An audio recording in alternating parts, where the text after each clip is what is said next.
Ethically Questionable is electrified by Polestar, the Swedish electric performance brand created to accelerate the shift to zero tailpipe emissions. Their approach to transparency means every car they sell has a carbon impact report so you can drive with a conscience. Hey guys, welcome back to Ethically Questionable. I'm your host, Jamila Brown. We are back for a Friday EQ news with the wonderful Jen. Hey Jen, how are you? What's up, everyone? We are both in London, as per usual. Melting in London. Melting away, and had to talk to you guys about this heat wave, which I was going to say is destroying my life. That's maybe a bit of an over exaggeration, but it's Wow. severely impacting my life. So I quite like the heat. I feel like I'm this weird person and everyone else is complaining about it, hating it, saying it's so hot. Whereas I'm like, this is great. Like it rained all winter. We had the worst winter ever of 60 days straight of rain. And I'm like, I've been waiting for this hot summer. So I love it. I love the heat. I'm enjoying it. And I'm like, it's not any hotter than when I go on holiday in Italy, during the summer or California, we used to have heat waves. It was fine. I don't know. I think it's a bit different because obviously, when you're on holiday, your pace of life is a lot different, right? You're at the beach having a pina colada, whereas here we're on the tube, which doesn't have aircon, and Yeah. it's pretty. And the schools are closing, so I'm like, what do I do with my kids today?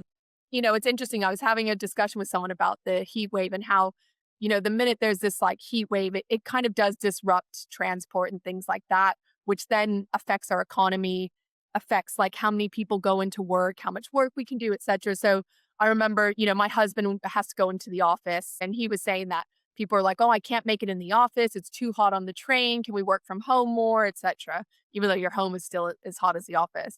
But it's kind of funny because Olivia Dean and Harry Styles are also playing in London on these super hot days, but everyone seems to make it to those concerts. You are crazy. And some people aren't going because heat stroke is a real thing, especially in places like the UK and Europe where infrastructurally we just are not built for this Yeah, stuff. And true. looking at the numbers, right? So this is actually our second heat wave this year. The first one was in May where the temperatures were 10 to 15 degrees Celsius above normal. Guys, I have a little cheater chart to do Celsius to Mm. Fahrenheit.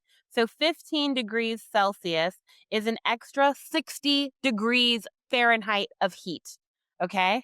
So we've been reaching this week 38 degrees in London Celsius. 38 degrees. You know how much that is in Fahrenheit, Jen? Yeah, it's about 97. It's 100.4 degrees, Jen. Oh, 100. Okay, yeah. Crazy. That's a crazy amount of heat to be in London.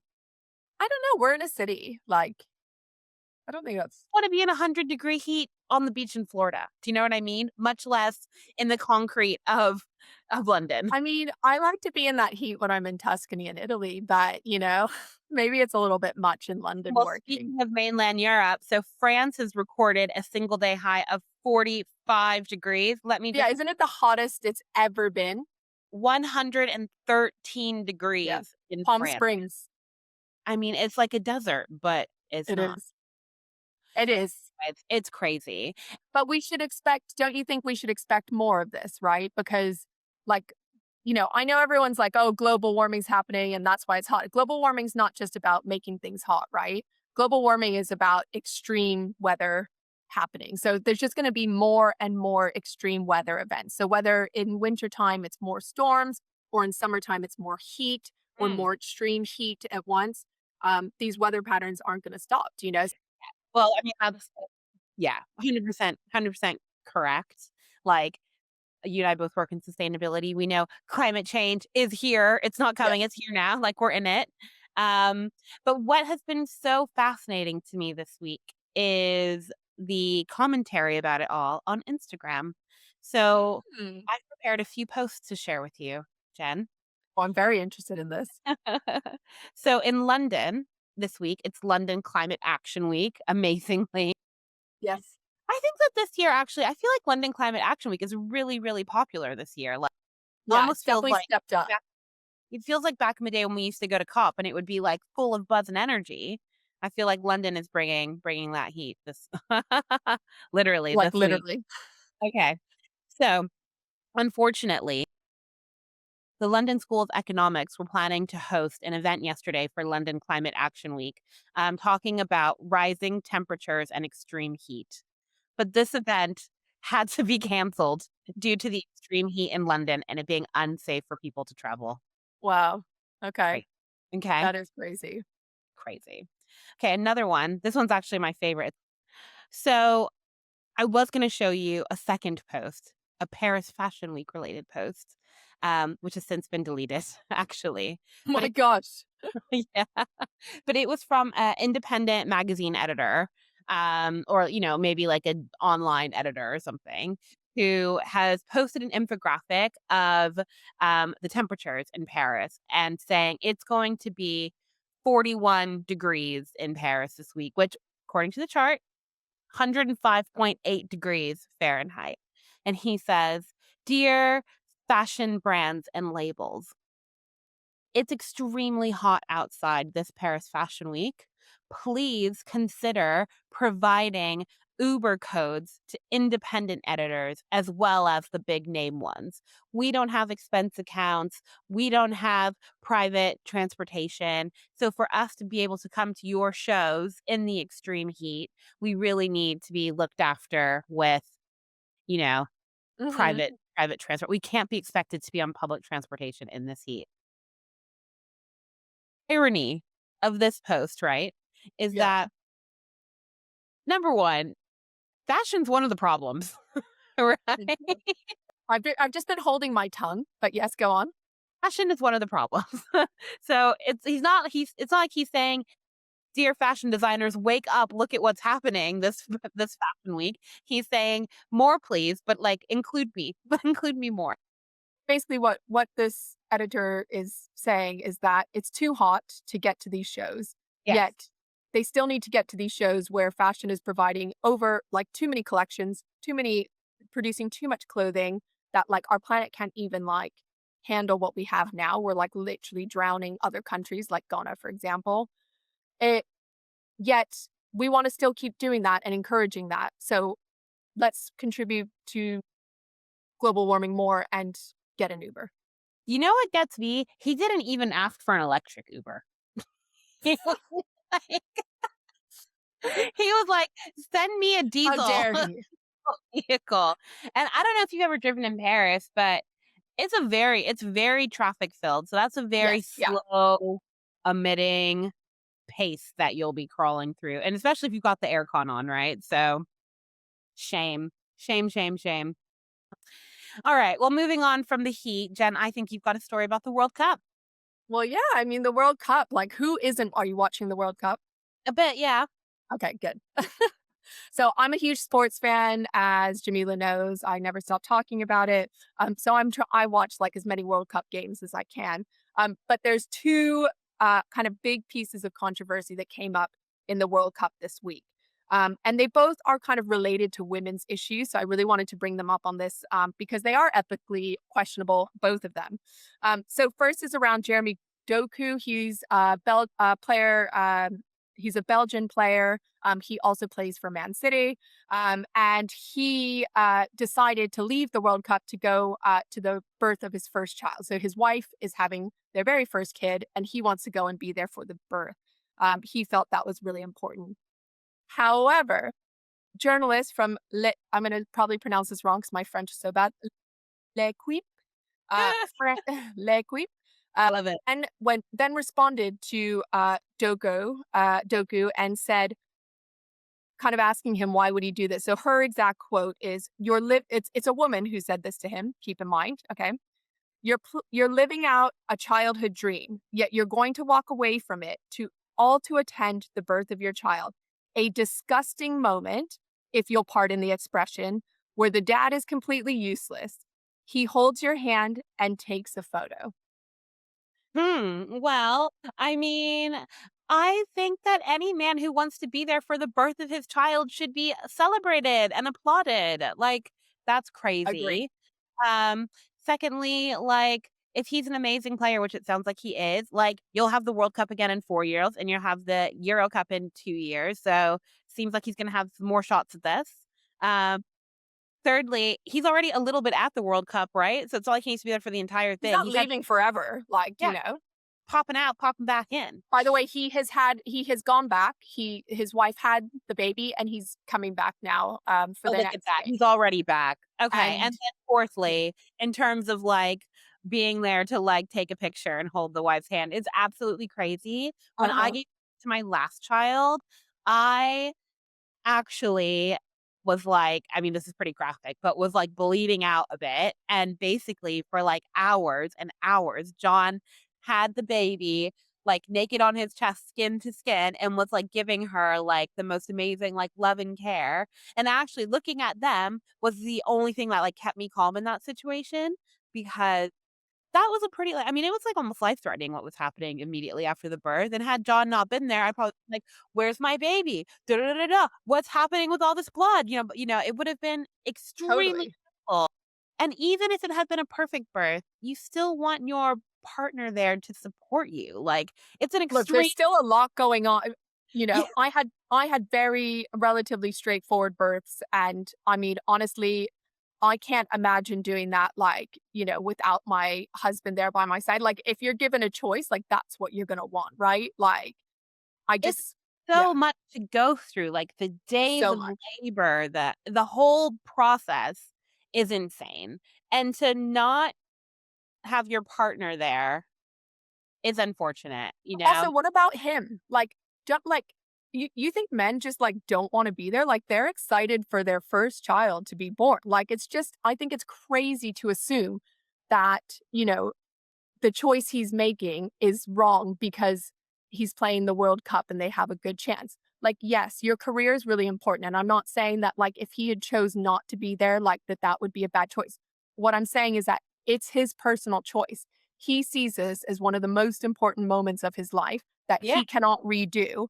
And yeah. he's making that choice. So, like, for her to respond that he's useless, it's like, no, he's the father of the child. Like, fathers are not useless. Like, they have a role to play in the family. They are hugely, I think it kind of degrades men and their role in families. And it just kind of was quite a sexist comment that like all women do is just like have children and take care of them and the husband's completely useless. It's just like pushing the wrong narrative forward, in my opinion. Yeah, totally, and I feel like it almost leans into this, like, crazy thing that was in our group chat the other day, which was, like, women being like, "I would like to give my vote to my husband Yeah, because, like, his role is this and my role is that, and the 2 need never to, like, cross or share exactly. opinions or share experiences around them or anything." It's like, it's insane. Yeah, I mean, I think that I also think she didn't need to go down the comment of like it's a disgusting process and whatever. It's like who cares what it is? It's like I mean And like is look, it and who's decided it's disgusting, right? exactly. So lots of people think childbirth is beautiful. Do you know what I mean? And like lots of Yeah. other societies that aren't, this Western sort of like capitalist Yeah, patriarch. and she's like excuse the expression. It's like no, you meant to say that. Like Yeah. Ugh. I wonder if she has kids. I mean, like she's allowed her opinion, but I think that the way that she approached it, like, really was quite degrading to women and men. Like, I honestly think she offended both sexes by just kind of like pushing out two very like not true stereotypes around like the role of men and women and children and childbirth. Like Yeah. I found it ridiculous. Yeah. So that's story number one, Jamila. Do you want to hear the other story? Okay, so the other story is England played Ghana. So before the game, there was kind of a lot of chatter about shaking hands with one particular player on the Ghanaian team. His name is Thomas Partey. He played for Arsenal for 5 seasons. He's now at Villarreal. And there was kind of a lot of talk about like whether people would shake his hand or not, all this because at the beginning of every game, each player shakes each player's hand on the opposing team. And one player on the England team, Dejed Spence, decided to not shake his hand. And the reason he decided to not shake his hand is because currently Thomas Partey is accused of 7 counts of rape and 1 count of sexual assault. Accused, okay? So he does not go to trial until January, but he has been arrested over these charges. They happened between 2020 and 2023, I think, somewhere around there. Does he live in Canada? Like, where was No, the so he lived in London at that point because he played for Arsenal from 2020 to 2024, 25. And so he's accused of 7 counts of rape, 1 count of sexual assault with 4 different women.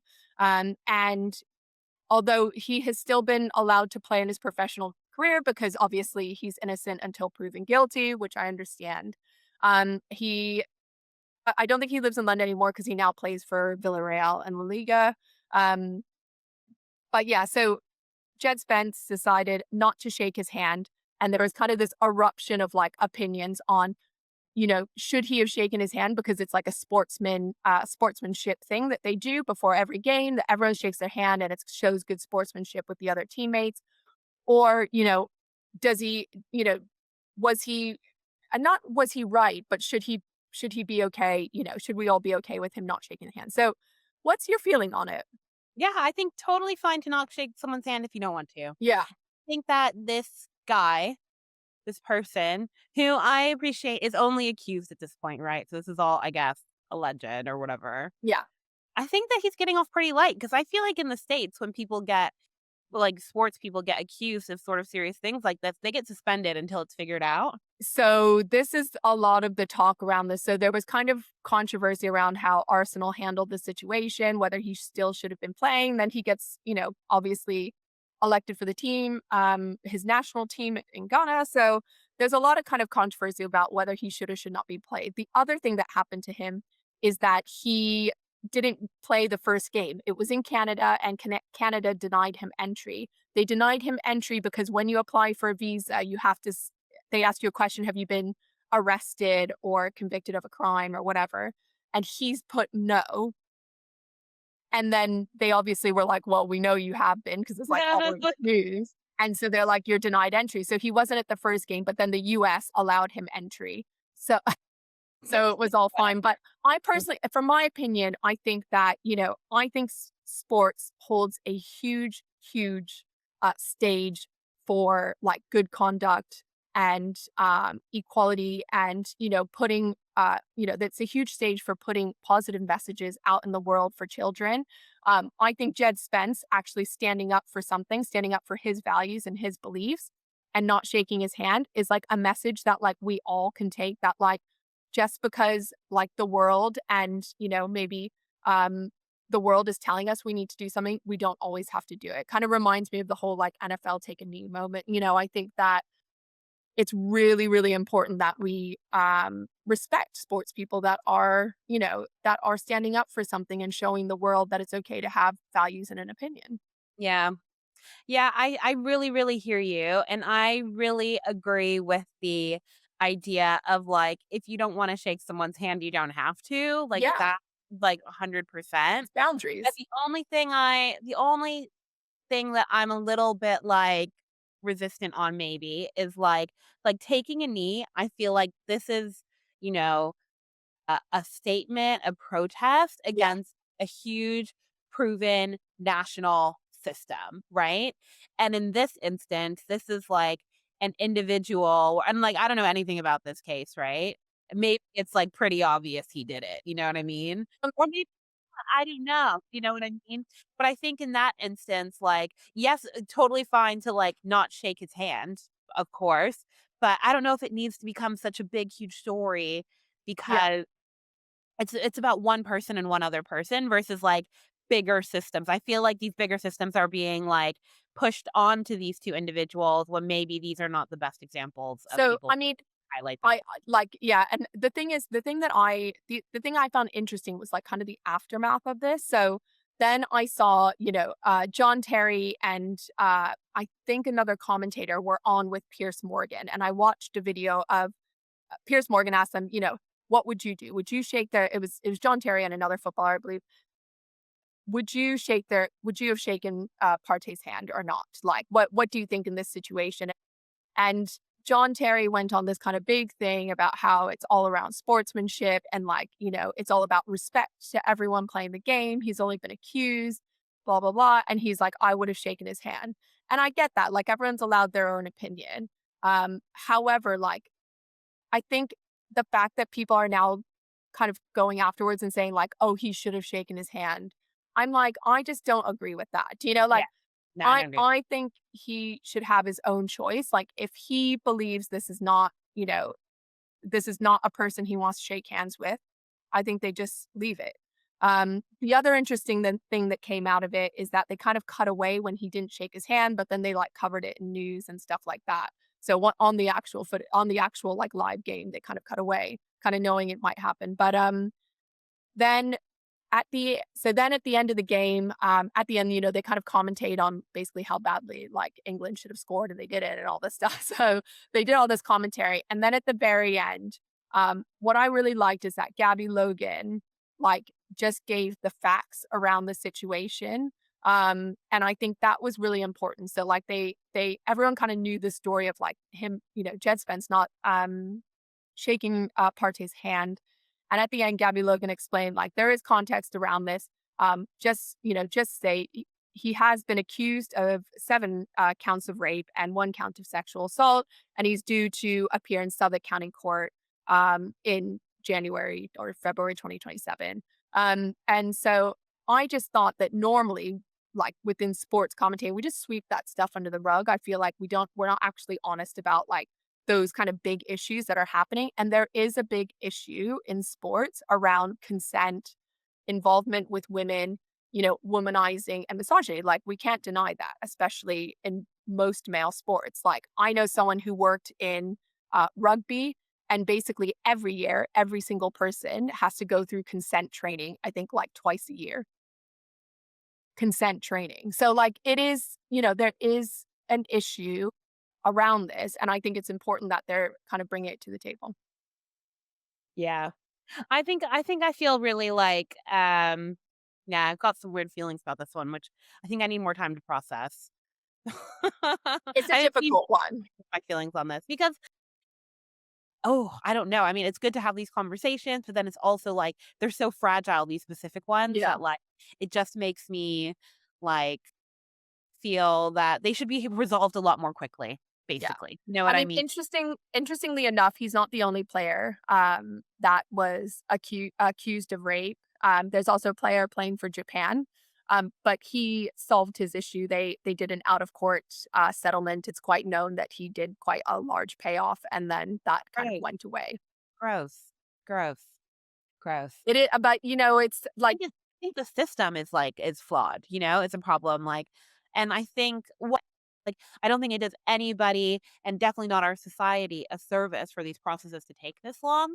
But yeah, so that's the World Cup, the 2 big stories that came out of the World Cup this week. Obviously, the other big story being that England are back to us being disappointed in them. We had some great years, but are we going to make it out of the group stages? We shall see on Saturday. I'm sure we will, and I don't think we need to be disappointed, it's not that deep, you No, this guys. is like an English thing, Jamila. You got to get with it. You've got your British passport now. It's like, I absolutely do not have my British I'm passport, just joking. but that's for other reasons, not to do with my residency status. But you know what I saw? Okay, sorry, back to my, social media, scrolling. I wanna say something. I actually have an Instagram blocker on my phone, so I actually don't look at Instagram that much, but it seems like it's all I talk about on the podcast. Whereas I look at it all the time and then don't bring it up. No, I'm pretty limited, but I think that's why the things that I see, I really remember because I Mm, don't see that many, and they are very impactful sometimes. So another one that I saw, and I'm sure you came across this as well, was there was a Reform MP, maybe candidate or sitting parliamentary member who said something like, "Come on, England, you've got to win because when England loses, domestic violence increases by 27% in the yeah, UK." I saw that. I was like, "Bitch, are you crazy? I saw that. Are you crazy?" Are you crazy? Yeah. It's a weird thing to say. Yeah. All right, guys. Well, look, we need to wrap it up for this week, but thanks for tuning in to another episode of EQ News, Heatwaves, Handshakes, horrible Instagram posts. We've covered it all. We will see you again next week. Let us know in the comments or on our Instagram channel at Ethically Questionable to let Jen, myself, and Ashling know what you want to hear about next week. Till then, guys, see you later. See ya. Thanks again for tuning into this week's episode of Ethically Questionable. For more info, thoughts, ideas, conversation starters, you can follow me, your host Jamila, at Jamila Faye.